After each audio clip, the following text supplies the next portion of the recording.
Setting boundaries without guilt, honoring your peace. Hello and welcome back to another episode, a space where we hold our hearts with honesty and kindness. Today, we're going to talk about something that many of us struggle with: boundaries. More importantly, how to set them without guilt. Because here's the truth. You are allowed to protect your energy. You are allowed to say no. You are allowed to choose peace over pressure. And doing that doesn't make you selfish. It makes you self-aware. Let's begin with a question. Have you ever said yes when every part of you was screaming no? Maybe you picked up the phone when you were emotionally exhausted. What healthy boundaries sound like? I need some time to recharge. I'm not comfortable with that. Let me get back to you. I value this relationship, and I want to be honest about what I can offer. Boundaries are not rejections, they are revelations.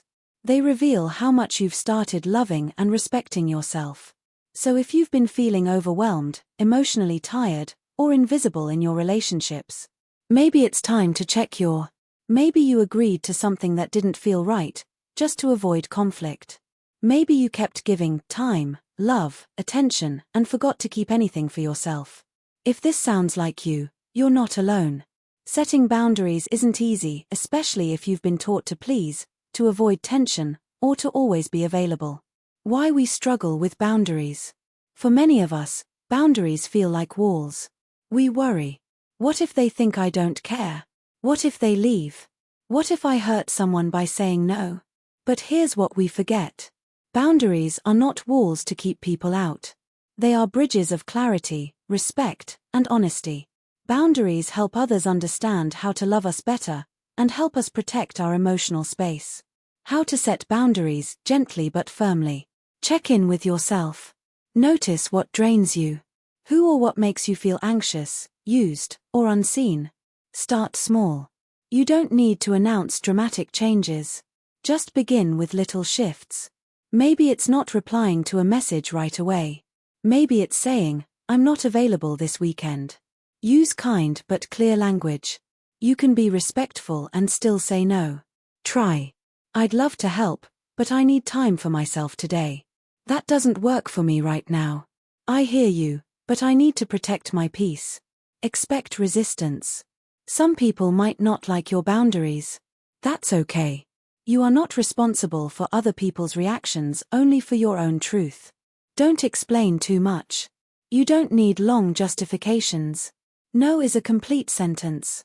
Let's talk about the guilt. Yes, it will come. Guilt for not being nice enough. Guilt for changing your patterns. Guilt for putting yourself first. But remember, every time you honor your needs, you show your inner self that she matters. And the more you do it, the less guilty it feels, and the more peaceful life becomes. What healthy boundaries sound like? I need some time to recharge. I'm not comfortable with that. Let me get back to you. I value this relationship, and I want to be honest about what I can offer. Boundaries are not rejections, they are revelations. They reveal how much you've started loving and respecting yourself. So if you've been feeling overwhelmed, emotionally tired, or invisible in your relationships, maybe it's time to check your boundaries. You are allowed to rest. You are allowed to say no without guilt.